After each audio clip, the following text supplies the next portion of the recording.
Assalamualaikum warahmatullahi wabarakatuh. Semangat pagi dan salam sehat selalu untuk kita semua. Halo semuanya, kembali lagi bersama saya di AA Edukasi. Pada video kali ini, kita akan sama-sama mempelajari materi bahasa Indonesia khususnya untuk kelas 8 tingkat SLTP sederajat.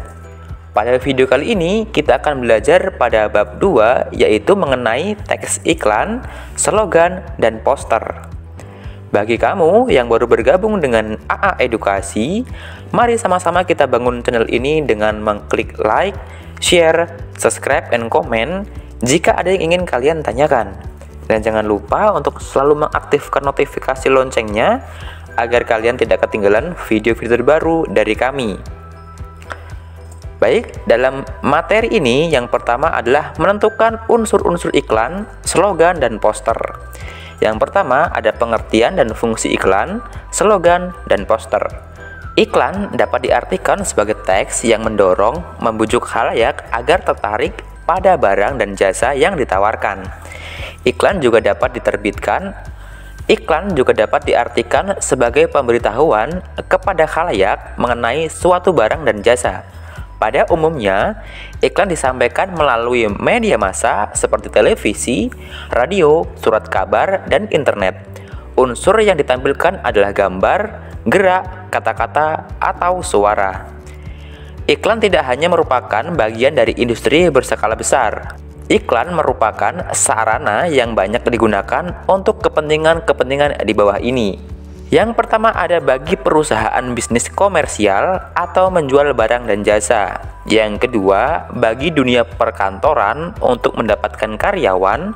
Yang ketiga, bagi pemerintah untuk menyebarkan informasi dan memberikan layanan kepada masyarakat. Yang keempat, bagi orang atau perorangan untuk membeli dan menjual barang-barang pribadi.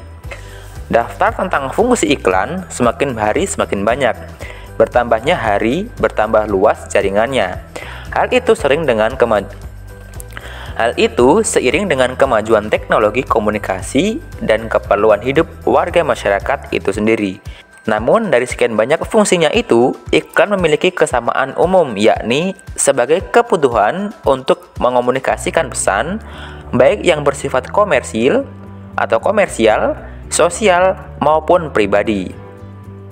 Oleh karena itu, terdapat istilah slogan dan poster. Apa sih slogan itu? Slogan adalah perkataan atau kalimat pendek yang dipakai sebagai dasar tuntutan atau pegangan hidup, prinsip utama dari suatu usaha, organisasi, dan sebagainya. Slogan sering pula disebut moto atau semboyan. Slogan lebih mengutamakan kepadatan, makna, dan kehematan kata-kata. Contoh dari slogan yaitu berdiri sama tinggi, duduk sama rendah. Yang kedua ada poster. Poster adalah plakat atau kata-kata dan gambar yang dipajang di tempat-tempat umum. Poster hampir sama dengan iklan, yakni pemberitahuan suatu ide, hal baru, atau hal penting kepada khalayak. Poster mengandalkan perpaduan gambar dan kata-kata. Poster lazimnya dipasang di tempat-tempat umum. Poster hampir sama dengan iklan ataupun slogan dalam hal bahasanya. Poster menggunakan kata-kata singkat, jelas, menarik, dan lengkap. Namun, poster lebih tertuju pada tempat pemasangannya di ruang-ruang terbuka, misalnya dinding-dinding aula, tembok-tembok pasar, dan tempat-tempat umum lainnya. Berikutnya ada unsur-unsur iklan, slogan, dan poster. Berdasarkan contoh-contoh sebelumnya, tampak perbedaan antara iklan, slogan, dan poster. Tujuan ketiganya sama untuk membujuk khalayak berbuat sesuatu. Berikut perbedaan antara iklan, slogan, dan poster. Yang pertama, iklan merupakan teks persuasif yang memadukan unsur gambar dengan kata-kata, unsur gerak, dan suara. Yang kedua, slogan merupakan teks persuasif yang mengutamakan unsur kata-kata. Yang ketiga, ada poster, merupakan teks persuasif yang mengutamakan kekuatan gambar dan kata-kata, dipajang di tempat-tempat umum. Berikut adalah perbedaan unsur-unsur dari iklan, slogan, dan poster. Yang B ada menyimpulkan informasi dan pesan dalam iklan. Yang pertama ada unsur-unsur pembentuk iklan. Pada pembelajaran sebelumnya, kita telah mempelajari pengertian dan karakteristik iklan. Adapun maksud iklan itu sendiri dapat kamu pahami secara lebih lengkap berdasarkan unsur-unsur pembentuknya. Yang pertama ada sumber adalah pemasang iklan yang berinisiatif dan penyandang dana dari pemasang suatu iklan. Yang kedua ada pesan adalah informasi yang disampaikan. Wujudnya bisa berupa pesan verbal dan pesan nonverbal. Yang ketiga ada media adalah sarana yang digunakan. Misalnya media cetak, media elektronik, dan sarana-sarana lainnya. Yang keempat ada penerima adalah individu atau kelompok masyarakat yang menjadi sasaran atau objek iklan. Yang kelima ada efek adalah perubahan yang terjadi pada diri penerima, baik itu dalam aspek sikap, pola pikir, perilaku, kebiasaan, dan pola hidup. Yang terakhir ada umpan balik adalah tanggapan, reaksi atau respon yang dikehendaki dari penerima pesan, misalnya dengan membeli produk yang ditawarkan dan menolak pemakaian narkoba. Berikutnya ada menyimpulkan maksud suatu iklan. Pola penyajian dan isi iklan sangat beragam. Berdasarkan isinya, ada iklan pemberitahuan, iklan layanan masyarakat, dan iklan penawaran. Klasifikasi periklanan lainnya sebagai berikut. Yang pertama ada iklan strategis, yaitu digunakan untuk membangun merek atau citra positif suatu perusahaan. Yang kedua ada iklan taktis, dirancang untuk mendorong konsumen agar segera melakukan respon dengan merek tertentu.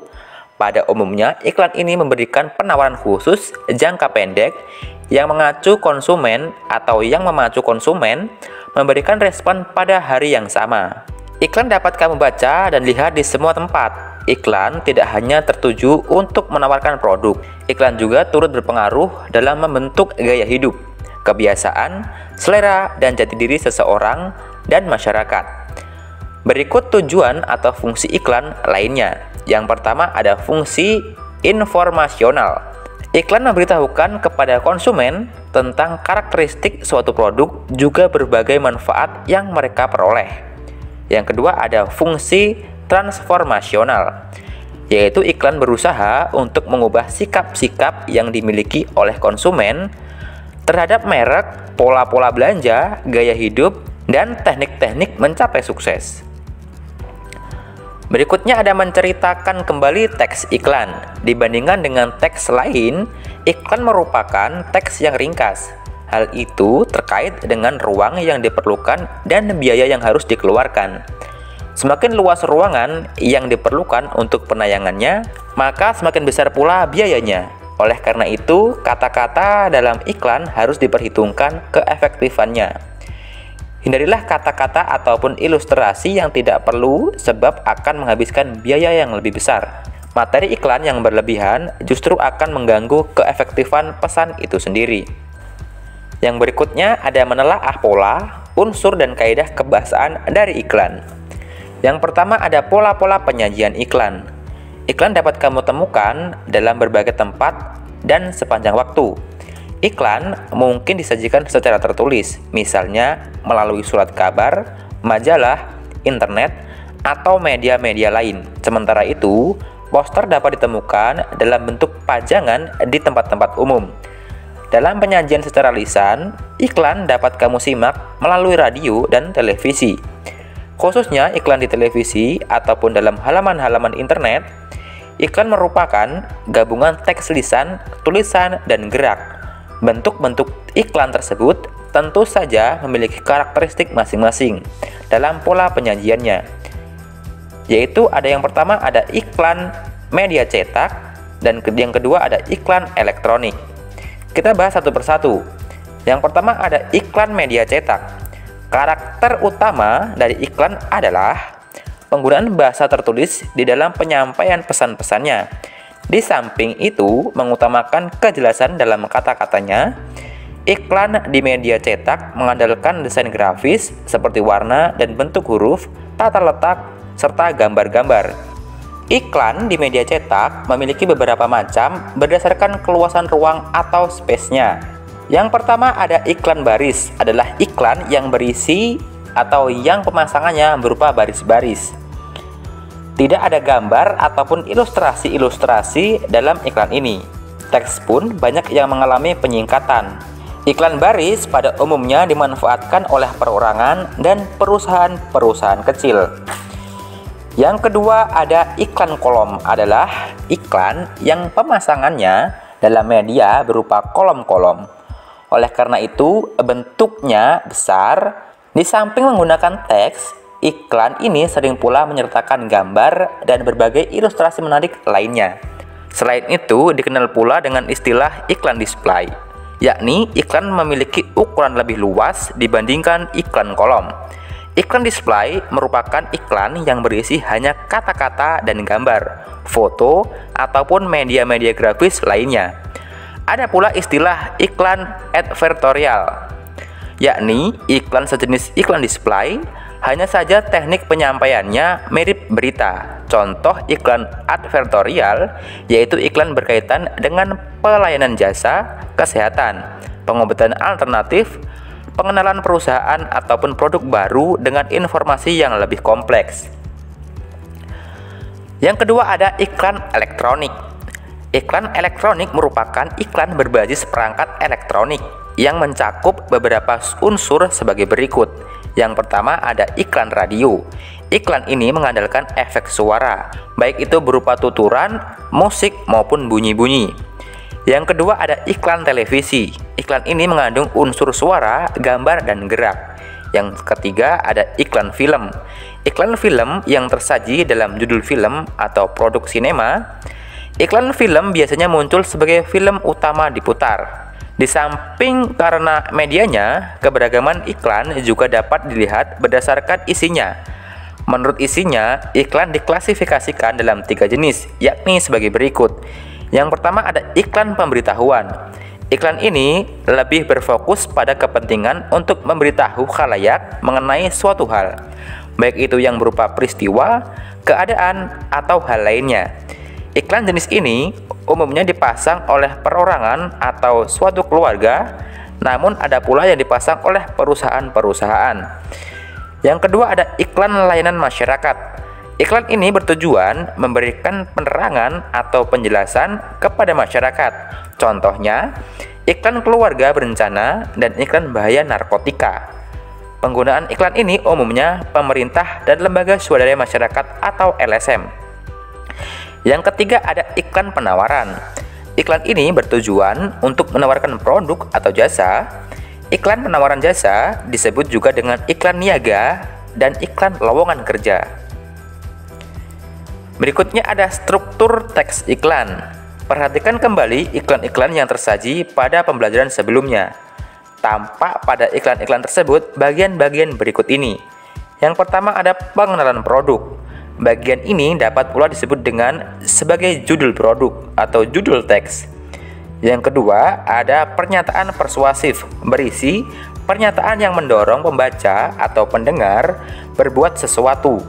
Bagian ini biasanya berupa pernyataan tentang kelebihan produk yang ditawarkan.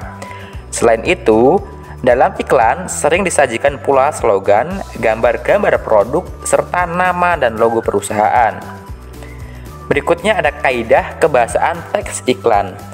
Teks iklan bertujuan menawarkan produk, baik berupa barang maupun jasa. Oleh karena itu, kata-kata yang muncul umumnya bersifat persuasif, yaitu bujukan atau dorongan tentang sesuatu kebiasaan ataupun gaya hidup. Pernyataan-pernyataan dalam teks iklan umumnya bersifat imperatif, yakni permintaan, ajakan, dorongan, atau larangan. Adapun kalimat imperatif itu sendiri ditandai oleh kata-kata seperti temukan. Kata lainnya adalah ikutilah, hadirilah, wujudkan, nyatakan, nikmati, sebaiknya, marilah, ayo, dan lain-lain. Selanjutnya ada menulis iklan. Yang pertama, langkah-langkah penulisan. Iklan yang baik bisa menampilkan suatu produk yang berbeda dengan produk lain. Iklan baik memuat adanya pesan yang rasional, dan mudah dicerna oleh khalayak. Selain itu, iklan harus memperhatikan rumus sebagai problema, janji, dan bukti. Yang pertama, mulailah iklan dengan pernyataan yang menarik perhatian khalayak, yakni berfokus pada kepentingan atau masalah yang mereka hadapi. Yang kedua, menawarkan solusi. Misalnya, untuk masalah jerawat, kamu dapat mengajukan kalimat tawaran seperti berikut. Ramuan jamu cantik mengurangi dan melenyapkan jerawat dalam waktu 30 hari dan Anda kembali tampil cantik. Berikutnya ada menunjukkan bukti. Yang diperlukan khalayak sesungguhnya adalah bukti. Dalam pembuatan iklan, kamu tidak boleh sekedar menyampaikan janji-janji. Agar mereka lebih yakin, tunjukkanlah bukti bahwa solusi dari kamu benar dan sesuai dengan harapan mereka. Yang berikutnya ada penyuntingan iklan. Perhatikan kembali iklan yang telah kamu susun, baik itu berkaitan dengan isi, struktur, maupun penggunaan bahasanya. Adakah bagian-bagian yang harus kamu sempurnakan? Kegiatan seperti itulah yang harus dilakukan dalam proses penyuntingan. Kegiatan tersebut perlu dilakukan untuk mendapatkan karya tulis yang lebih baik. Penyuntingan hampir sama dengan kegiatan dalam evaluasi. Oleh karena itu, pertanyaan-pertanyaan yang pernah kamu ajukan di dalam kegiatan tersebut dapat kembali kamu gunakan sebagai berikut. Yang pertama, apakah iklan itu berstruktur dengan lengkap? Yang kedua, apakah informasi yang disampaikannya mudah dipahami? Yang ketiga, apakah kata-katanya ringkas dan persuasif? Yang keempat, apakah ilustrasinya memikat? Yang kelima, apakah iklan itu sudah sesuai produk yang dijual serta sesuai pula dengan khalayak sasarannya? Selain itu, kamu bisa meneliti secara lebih mendalam berkaitan dengan tata penulisannya, seperti kebakuan, ejaan, atau tanda bacanya. Nah, demikianlah materi yang dapat saya sampaikan dalam pelajaran bahasa Indonesia, terutama pada bab 2 mengenai teks iklan, slogan, dan poster. Saya akhiri sampai di sini. Minta maaf jika ada kesalahan kata. Wassalamualaikum warahmatullahi wabarakatuh.